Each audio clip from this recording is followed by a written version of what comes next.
The space station floating above 442b was busy that day. Ships came and went through the docking bays. Delegates from 12 different alien species walked through the wide corridors. They spoke in strange languages that their translator devices turned into words everyone could understand. Ambassador Price stood near docking bay 7. She was a tall woman with gray hair and sharp eyes. She had spent 20 years talking to aliens and making deals for humanity. Today she waited for someone special, someone who had survived something terrible. Hart stood next to her. He was young, maybe 25, with brown hair and nervous hands. He kept checking his data pad for updates on the incoming shuttle. "The shuttle is 2 minutes out," said. Nodded but did not speak. She was thinking about the reports she had read. Outpost Sigma 7 had been destroyed 14 days ago. 48 people had been stationed there. 47 of them had escaped on an emergency shuttle. One man had stayed behind to fight. That man was on the shuttle now, approaching the station. The news had spread quickly through the alien delegates. A human had survived alone against a Wraith swarm. Most of them did not believe it. The Wraith had destroyed entire planets. They had killed millions of warriors. They had eaten whole colonies of soldiers. No one survived the Wraith alone. The docking bay doors opened with a soft hiss, straightened her uniform, put away his data pad. A small shuttle sat in the bay. Its hull was scratched and dented. Burn marks covered one side. It looked like it had barely made the journey. The ramp lowered slowly. Smoke or steam drifted out from inside. Then he appeared. Sergeant Daniel Cole walked down the ramp one slow step at a time, had seen his file photo. In that picture, he was a strong man with short dark hair and a confident smile. The man in front of her now looked like death walking. His armor was destroyed. The Mark IV was the best combat suit humans had ever built. It could stop bullets. It could survive in space. It could keep a soldier fighting for days without rest. But the armor Daniel wore looked like it had been through a meat grinder. Burn marks covered every piece of metal. Deep claw marks ran across the chest plate in groups of 4. The left shoulder piece was completely gone. Where it should have been, could see torn wires and broken metal. The right arm had a hole punched through it near the elbow. The helmet had a crack running from the top of the visor all the way down to where it connected to the neck. Sparks flew from his knee joint with every step. A grinding sound came from somewhere inside the suit. One of the lights on his chest plate flickered on and off like a dying heartbeat. Daniel limped forward. His right leg seemed to work fine, but his left leg dragged slightly. He moved like a man who had forgotten what it felt like to not be in pain. Heard sounds behind her. She turned to see that a crowd had gathered. Alien delegates had come to see the famous human survivor. What they saw made them react in ways had feared. They were the first to laugh. They were tall creatures that looked like insects. They had hard shells covering their bodies and 4 arms each. Their heads had large eyes and clicking mandibles. High Commander was their leader at this station. He was taller than the others and his shell was darker. Made a clicking sound that his translator turned into laughter. The other joined him. The sound was harsh and ugly. "This is the human warrior," said. His voice came through the translator as cold and mocking. "This is the one who survived Sigma 7. He looks like broken machinery waiting to be thrown away." They were next to react. They were huge reptiles that stood on 2 legs. Their scales were thick and their teeth were sharp. They valued strength above all things. To them, Daniel looked weak. "Perhaps the humans sent us their garbage by mistake," one of them said. The others laughed, a deep rumbling sound that shook the floor. Even they reacted. They were beautiful creatures made of light and crystal. They floated instead of walking and they rarely showed emotion. But saw them dim slightly. It was their version of embarrassment. They were embarrassed for humanity. Daniel kept walking. He did not react to the laughter. He did not look at the aliens mocking him. He just kept moving forward, one painful step at a time. The sparks from his knee made small flashes of light with each movement. A soldier stepped into his path. The alien was young and wanted to show off for his commander. He reached out with one of his 4 arms and tapped Daniel on the damaged chest plate. "Maybe your leaders should send warriors with working equipment," the soldier said. "This armor belongs in a trash compactor." Started to move forward. His face was red with anger. He opened his mouth to say something, but Daniel stopped him. Without speaking, Daniel placed one damaged gauntlet on shoulder. He shook his head once, slowly. Then he stepped around the soldier and kept walking. Fell into step beside him. She kept her voice low. "Sergeant Cole, I am Ambassador Price. We are grateful that you survived. The council wants to hear what happened at the outpost." Daniel turned his cracked helmet toward her. She could not see his face through the damaged visor. When he spoke, his voice was rough like he had not used it in days. "I will tell them everything, Ambassador, but first I need to remove this armor. It has done its job. It does not need to do any more." They walked through the corridors toward the council chamber. More aliens lined the walls to watch them pass. More laughter followed them. More jokes were made about the broken human in his broken suit. A warrior pretended to be scared as Daniel walked by. He put his clawed hands up and shook them in fake fear. His friends thought it was very funny. A group pointed at the missing shoulder piece and made comments about human engineering. An alien did not recognize made a gesture that was clearly rude in its culture. Through it all, Daniel said nothing. He walked with his head forward and his pace steady. The only sounds he made were the grinding of his damaged joints and the sparking of his broken armor. Walked behind them. His hands were clenched into fists. His jaw was tight.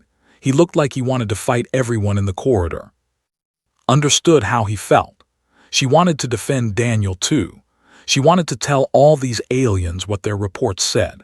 She wanted to explain that this man had held a position alone for 14 days against enemies that had destroyed worlds. But she stayed quiet. She had a feeling that Daniel did not need anyone to speak for him. She had a feeling that very soon the laughter would stop. They reached the doors to the council chamber. The doors were large enough for the biggest species to fit through. They were decorated with symbols from all 12 member species. Daniel stopped in front of the doors. He stood still for a moment, looking at them. "Are you ready, Sergeant?" asked. Daniel turned his helmet toward her again. Even through the cracked visor, she thought she saw something in his eyes, something hard and unbreakable. "I have been ready for 14 days, Ambassador," he said. "Let us begin." The doors opened and they walked inside. The laughter followed them, but knew it would not last much longer. She had seen the classified reports. She knew what was under that armor. And she knew that, when Daniel removed it, no one in that room would ever laugh at a human again. The council chamber was the largest room on the station. It had been built to hold beings of all shapes and sizes. Some aliens were small like humans. Others were huge like Some needed air to breathe. Others needed different gases. The room had separate sections for each species, divided by invisible barriers that kept their atmospheres separate. Daniel walked to the center of the room.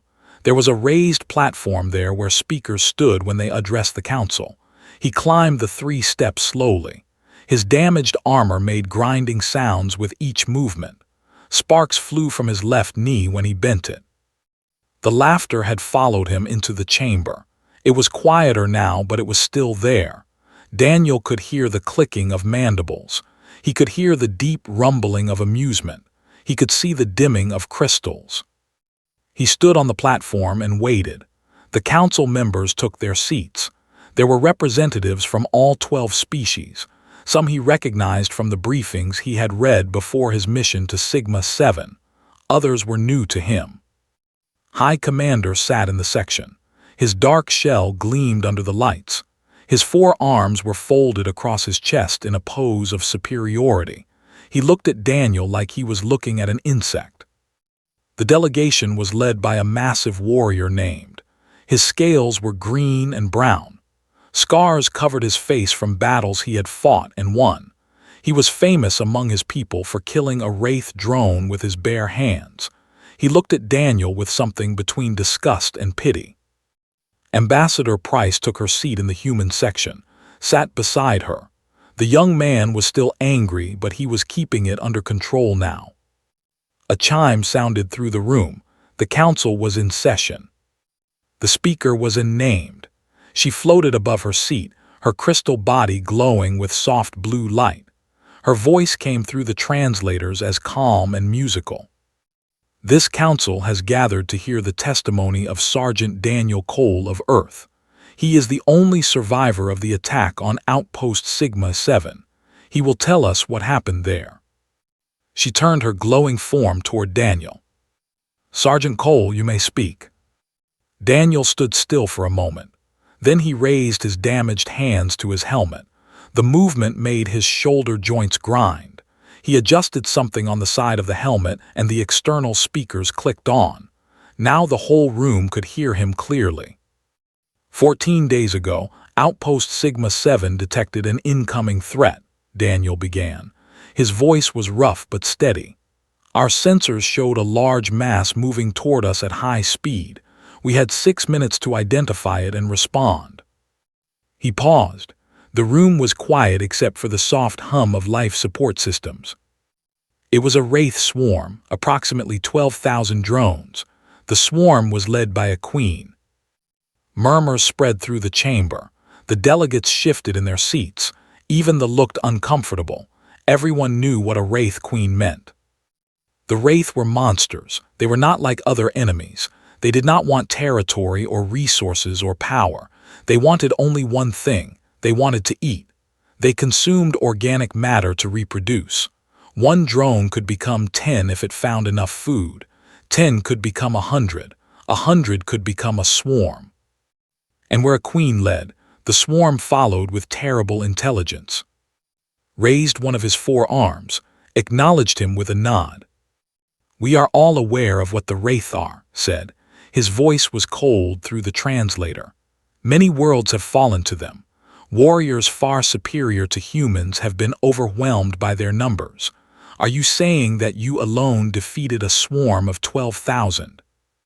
I am saying nothing yet, Daniel replied. I am telling you what happened. If you let me continue, you will hear all of it. Made an angry clicking sound, but he lowered his arm, gestured for Daniel to continue. We had 6 minutes, Daniel said.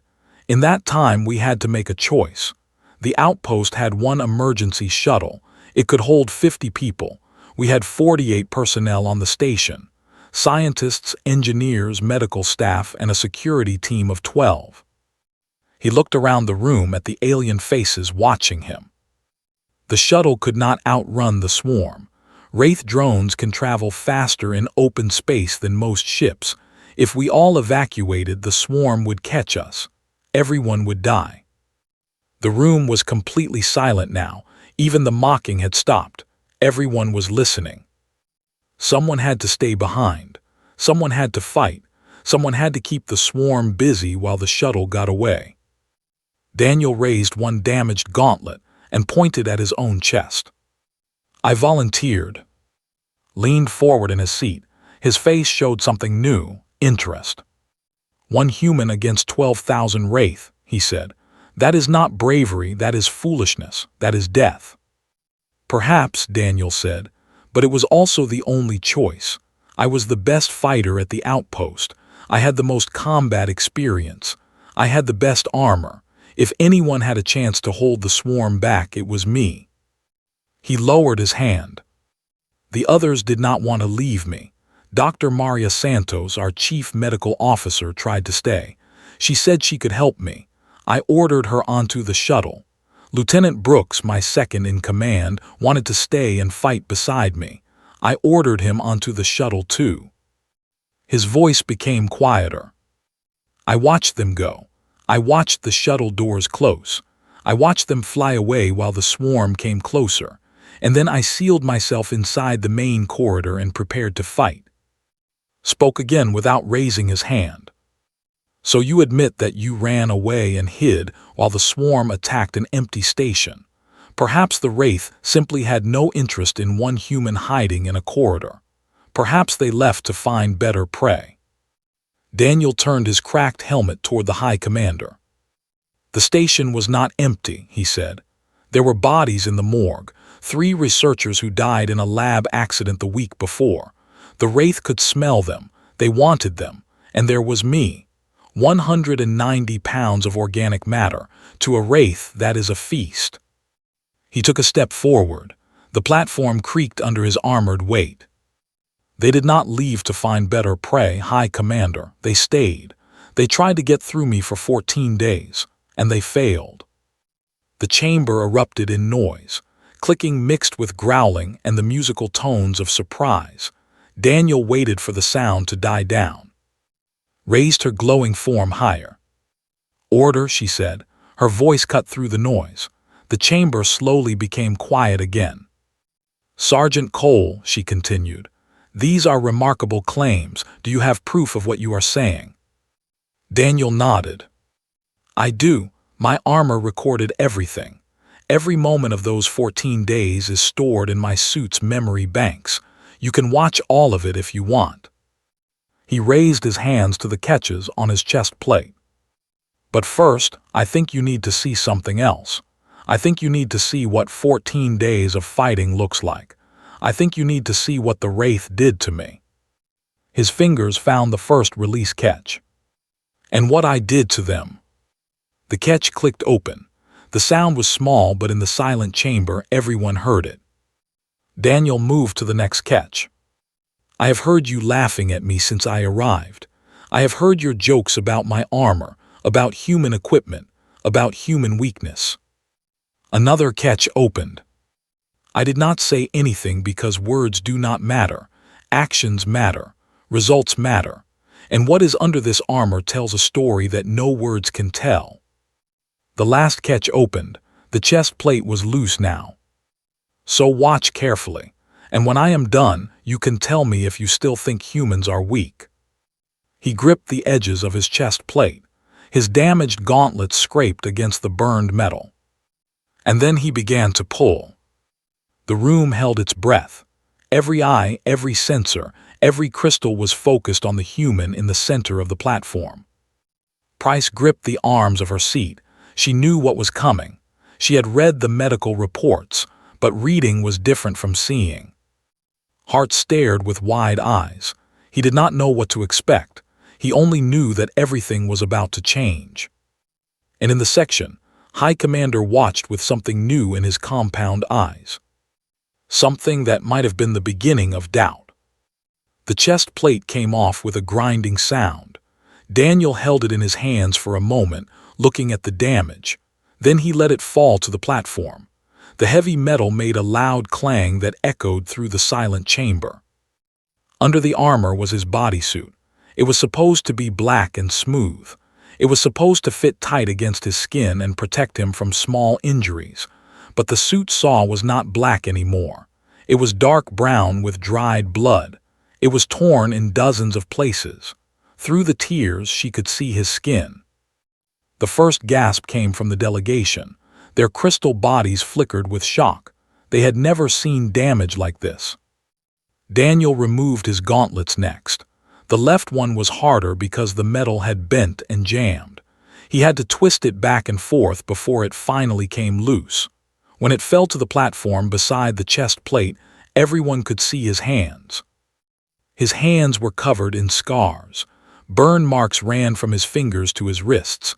The skin was pink and white in patches where it had healed wrong. Some of his fingernails were missing. Others were cracked and black. His left hand had a hole through the palm where something sharp had gone all the way through. A warrior made a sound low in his throat. It was not a laugh. It was something else, something like recognition. Daniel continued removing his armor. The vambraces came next, the pieces that protected his forearms. Under them, his arms were wrapped in torn strips of fabric. The fabric was stained dark. Some of the stains were old and brown, some were newer and still red. The first wave hit the outer doors 3 minutes after the shuttle launched, Daniel said. His voice was calm, like he was talking about the weather. There were maybe 500 drones in the first group. They were testing us, testing the station defenses. He pulled off from his right shoulder. The left was already gone, lost somewhere in the fighting. Under the right piece, his shoulder was bruised purple and yellow. The station had automatic turrets, good ones. They killed maybe 200 drones in the first hour. Then the Wraith learned where the turrets were. They started coming from angles the turrets could not cover. He bent down to work on his leg armor. The movement was slow and painful. His whole body seemed to hurt.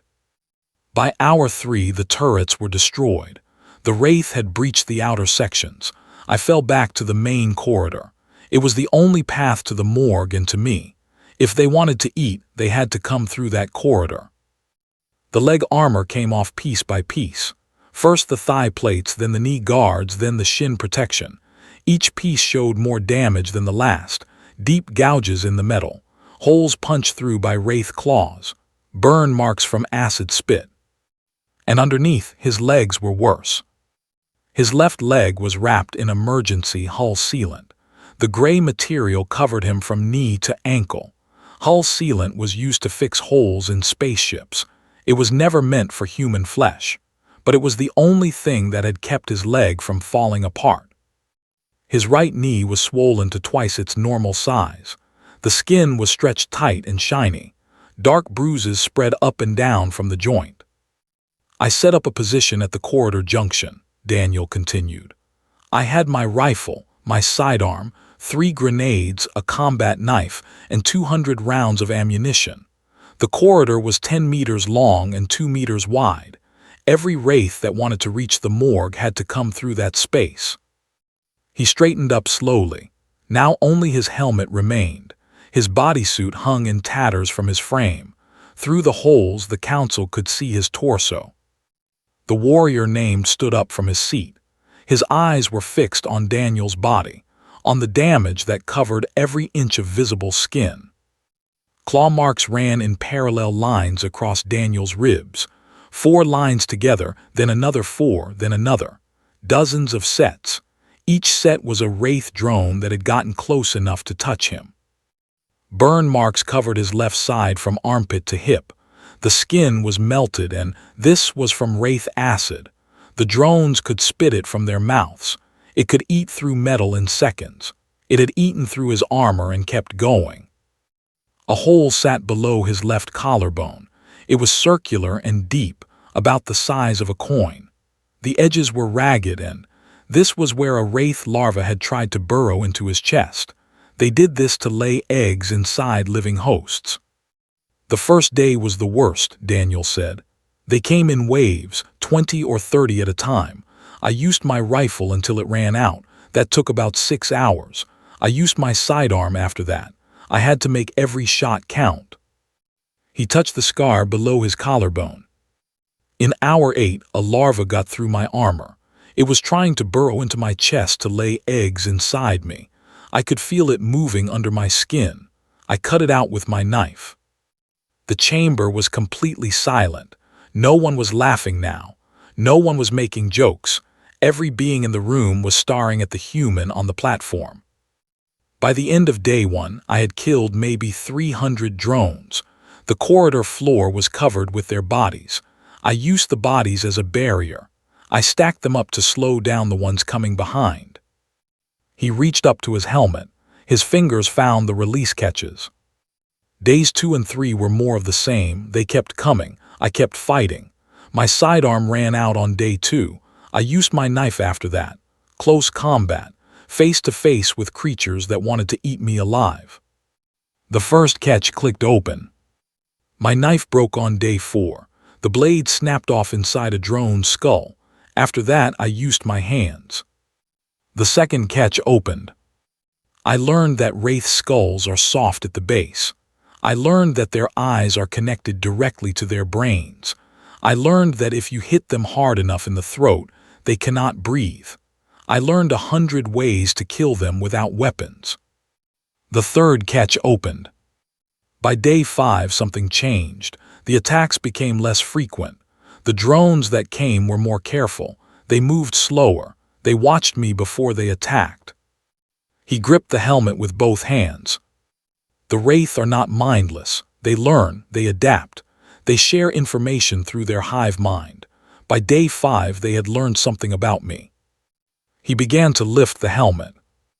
They had learned to be afraid. The helmet came off.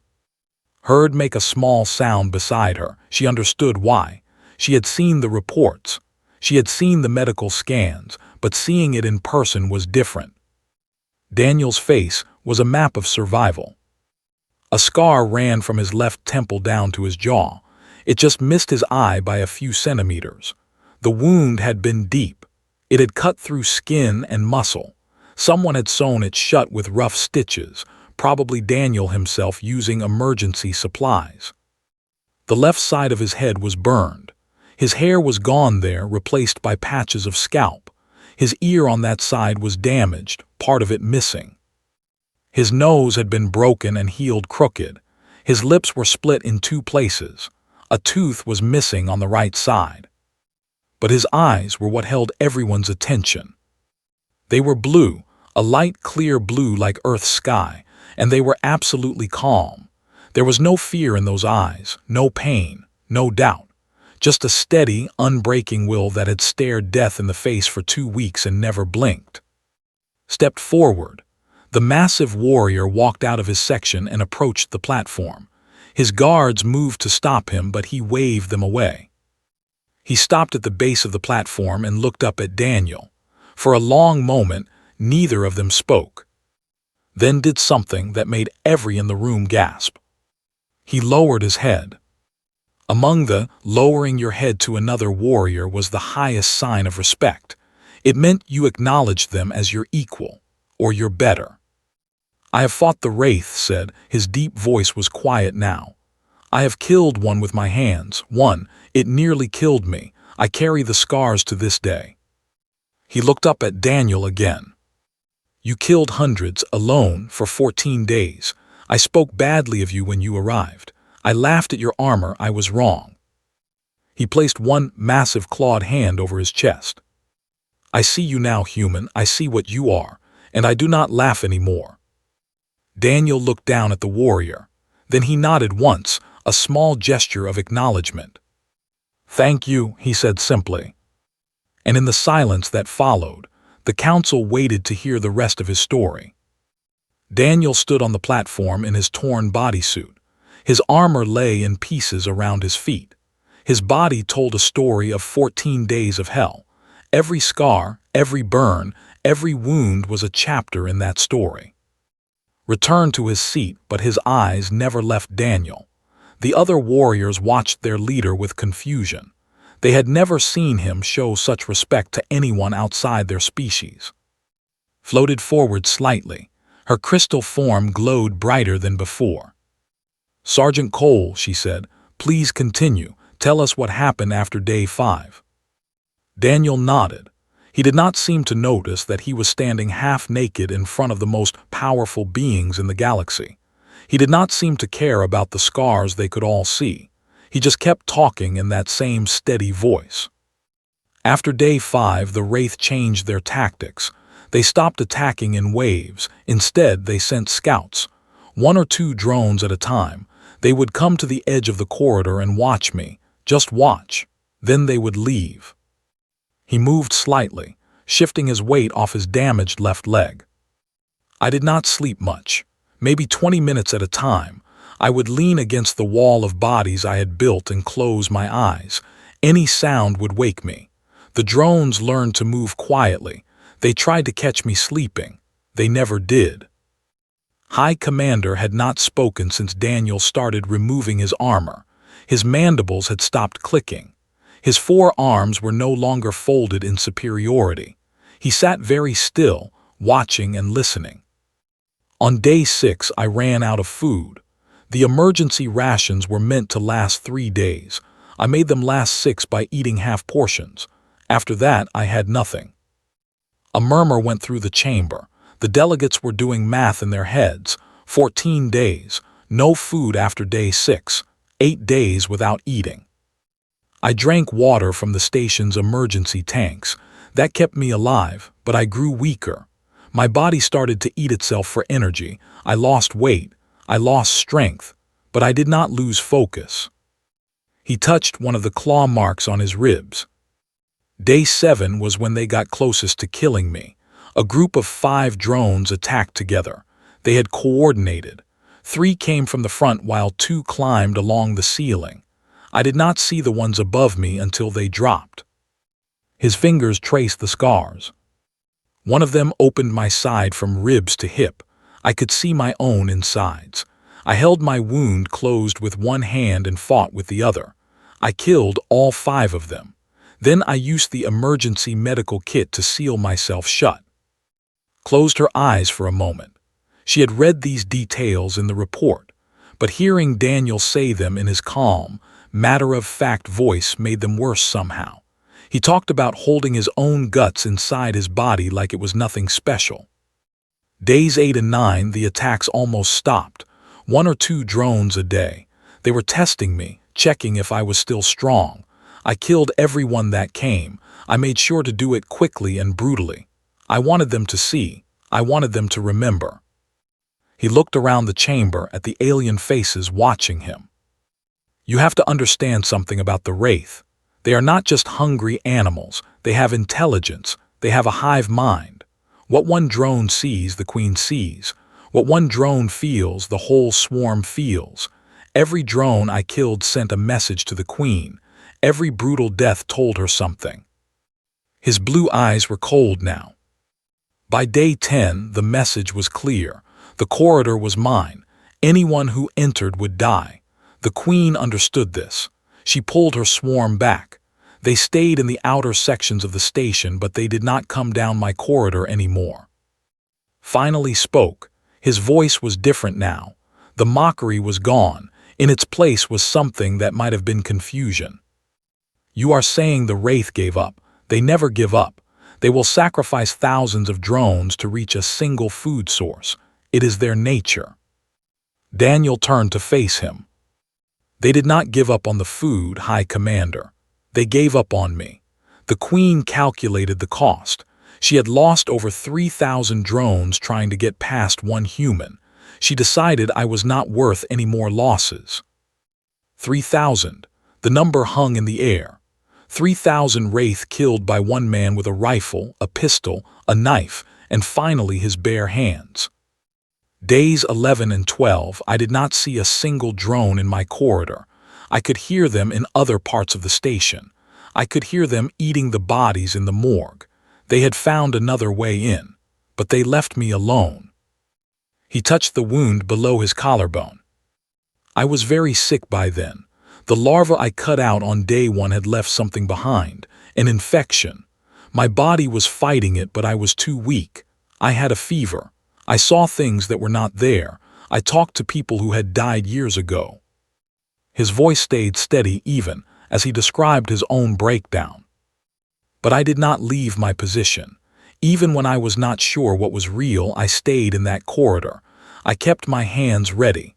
I watched the entrance, because some part of me remembered that this was my job. This was what I had promised to do. Was crying, saw the tears running down the young man's face. He was not ashamed of them.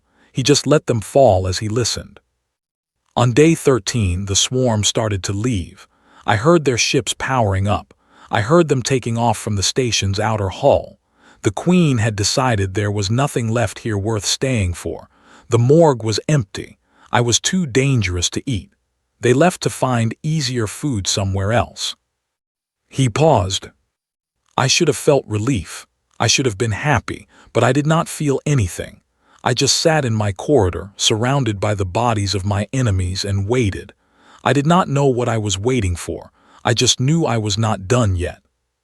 Spoke softly. What happened on day 14? Daniel looked at her. For the first time, something like emotion crossed his face.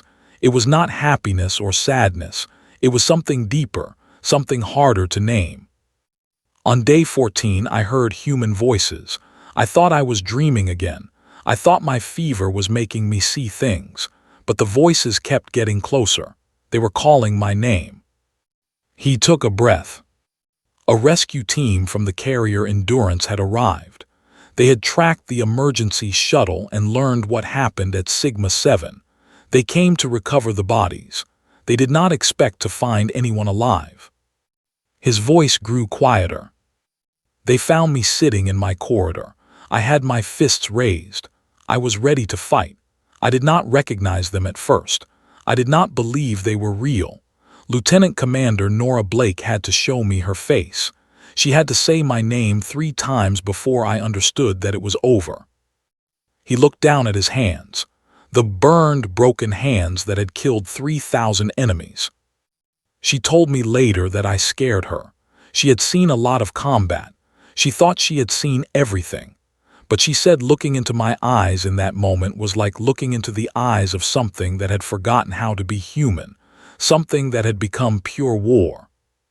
The chamber was silent. No one moved. No one spoke. It took me 3 days to start feeling like myself again. The medical team on the Endurance worked on my body, but the doctors said the mental damage would take longer. They said I might never be the same. He looked up at the council. Maybe they are right. Maybe I left part of myself in that corridor. Maybe the man who went into that fight is not the same man standing here now. His eyes moved across the room, meeting the gazes of aliens who had laughed at him less than an hour ago. But I am still here. I survived. And the 47 people I stayed behind to protect are still alive. They are home with their families. They are safe because I did what I was trained to do. He reached down and picked up his ruined chest plate. This armor is broken. My body is broken. But the mission was accomplished. And that is all that matters. He held the chest plate in front of him. You asked me how I survived when so many others have died fighting the Wraith. I will tell you the answer. It is simple. He dropped the chest plate.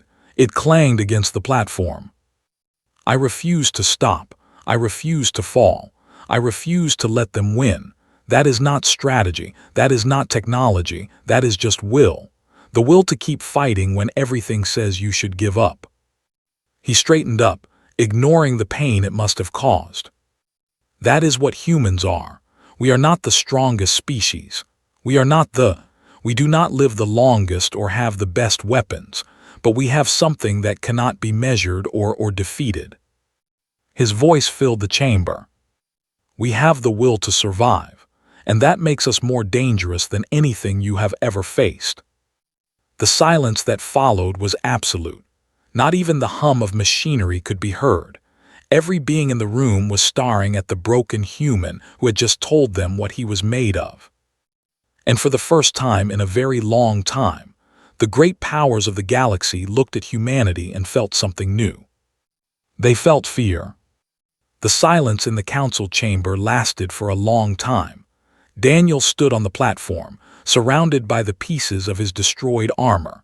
His body told a story that no one could deny. His words had shown them what humans could be when pushed to their limits. High Commander rose from his seat. The leader moved slowly, his 4 arms hanging at his sides. He walked out of his section and crossed the chamber floor toward Daniel. His guards did not try to stop him. They seemed to know this was something he needed to do alone. He stopped at the base of the platform. For a moment, he just looked up at the human who had survived the impossible. Then he spoke. His voice was different now. The arrogance was gone. The mockery was gone. In its place was something that sounded almost like shame. I insulted you when you arrived. I called your armor broken. I called you salvage. I laughed at you in front of my people and yours. His mandibles clicked softly.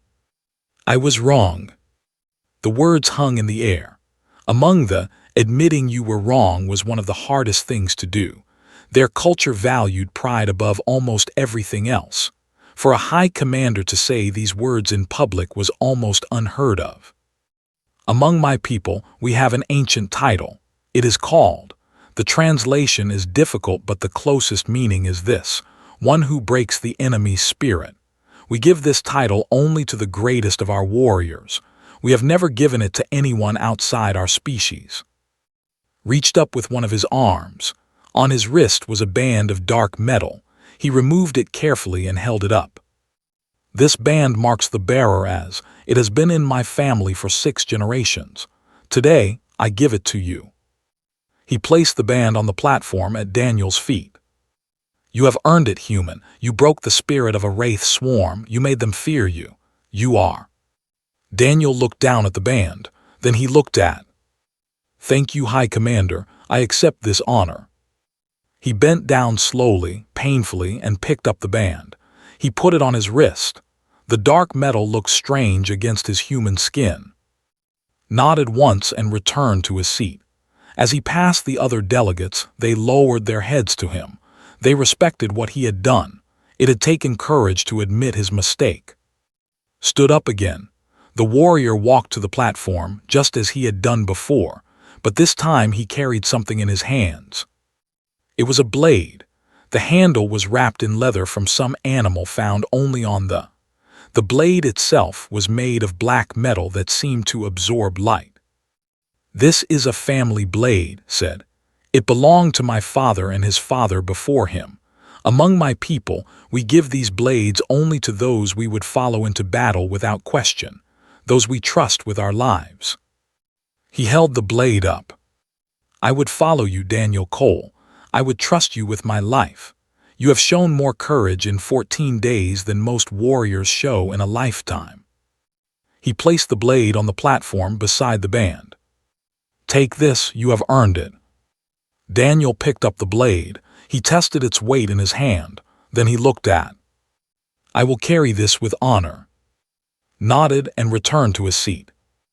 One by one, other delegates came forward. They gave Daniel a crystal that glowed with inner light. They said it contained the memory of his deeds and would burn forever in their halls. A species called the gave him a small device that translated all known languages. They gave him a navigation chip that would grant him safe passage through their space forever. Each gift was a sign of respect. Each delegate who came forward was admitting that they had been wrong about humans, wrong about this human in particular. Ambassador Price watched it all with quiet pride. This was not how she had expected the day to go. She had prepared for mockery and insults. She had prepared to defend humanity against aliens who thought they were weak. She had not prepared for this. When the last delegate returned to their seat, floated forward. "Sergeant Daniel Cole, this council thanks you for your testimony. Your actions at Sigma 7 have been recorded and will be shared with all member species. Your courage will not be forgotten." She paused, her crystal form flickering. "But I must ask one more question. You have shown us what you did. You have shown us how you survived, but you have not told us why. What kept you fighting when all hope seemed lost? What gave you the strength to continue for 14 days against impossible odds?" Daniel was quiet for a moment. He looked down at the gifts in his hands, the band on his wrist, the blade in his palm, the symbols of respect from species who had laughed at him an hour ago. Then he looked up. "When I was a boy, my father told me a story. He said that humans are not special because of what we can do. We are special because of what we refuse to stop doing. Other species give up when the odds are too great. They calculate their chances and decide it is not worth fighting, but humans do not think that way." His voice was soft, but it carried through the silent chamber. "When I was alone in that corridor, I did not think about my chances. I did not calculate whether I could win. I only thought about the 47 people on that shuttle. I thought about their families waiting for them at home. I thought about the children who would grow up without parents if I failed." He touched the scar on his face. "I fought because they were counting on me. I survived because giving up was never something I was willing to do. Every time I wanted to stop, I remembered why I was there, and that was enough to keep me going." He looked at directly. "That is the answer to your question. I did not have special strength or special weapons or special training. I just had a reason to fight, and I refused to let that reason down. The chamber was silent again, but it was a different kind of silence now. Before, the silence had been shock and disbelief. Now it was respect and understanding. Nodded slowly. "Thank you, Sergeant Cole. Your words will be remembered." She turned to address the whole chamber. "This council session is concluded. Let the record show that Sergeant Daniel Cole of Earth has before us. Let the record show that his actions at Sigma 7 represent the finest qualities of his species. Let the record show that humanity has earned the respect of this council through courage, will, and sacrifice." She floated higher. "This session is ended." The delegates began to rise from their seats, but no one moved toward the exits. They all stood where they were, watching Daniel. Finally stood up and walked to the platform. Followed her, his eyes still red from tears. "Sergeant Cole said, I think it is time we got you to the medical bay. You have been standing long enough." Daniel nodded. He suddenly looked very tired. The strength that had held him up during his testimony seemed to drain away. He swayed slightly on his feet, stepped forward quickly, and put a shoulder under Daniel's arm. "I have got you, Sergeant," he said. Daniel leaned on the young man. Together they walked toward the exit, followed close behind. As they moved through the chamber, the delegates parted to let them pass. Some nodded in respect. Others placed hands over their hearts or made gestures of honor from their cultures. At the door, Daniel paused. He turned back to look at the chamber one more time. "Lieutenant," he said "can I tell you something?" "Anything, Sergeant." Daniel's eyes moved across the alien faces, the who had mocked him, the who had laughed, the dozens of species who had seen a broken man in broken armor and assumed he was nothing. "This is what humans are," he said quietly. "We get knocked down, we get broken, we get laughed at by those who think they are better than us, but we always get back up, we always keep fighting, and in the end we always earn our respect." Nodded, he understood. They walked out of the chamber together. The doors closed behind them. In the corridor outside, helped Daniel toward the medical bay, walked beside them, already planning the report she would send to Earth. This day would change things. This testimony would spread across the galaxy. Every species would hear about the human who held a corridor against 12,000 Wraith. "Sergeant," said after a while, "what you did was incredible. I just want you to know that." Daniel was quiet for a moment. "It was not incredible, Lieutenant. It was just what needed to be done. Any human would have done the same." Shook his head. "I do not think that is true, Sergeant. I do not think anyone else could have done what you did." Daniel stopped walking. He looked at with those calm blue eyes.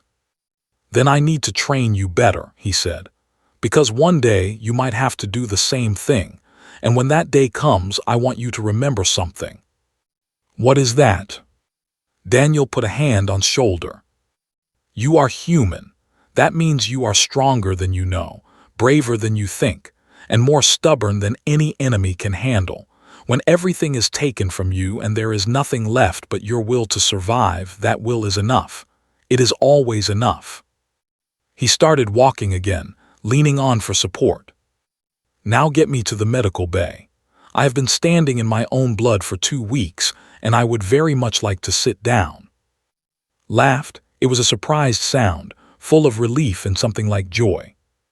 "Yes, Sergeant, right away." They continued down the corridor. Behind them, in the council chamber, the delegates were still talking about what they had seen. The story was already spreading. Within hours, it would reach every corner of the galaxy. The humans had a new legend, a soldier who refused to fall, a warrior who made the Wraith themselves afraid. And the galaxy had a new understanding of the small, stubborn species called humanity. They were not to be underestimated. They were not to be laughed at. They were to be respected. And perhaps just a little bit, they were to be feared. because when a human decided to hold a line, that line would not break. No matter what.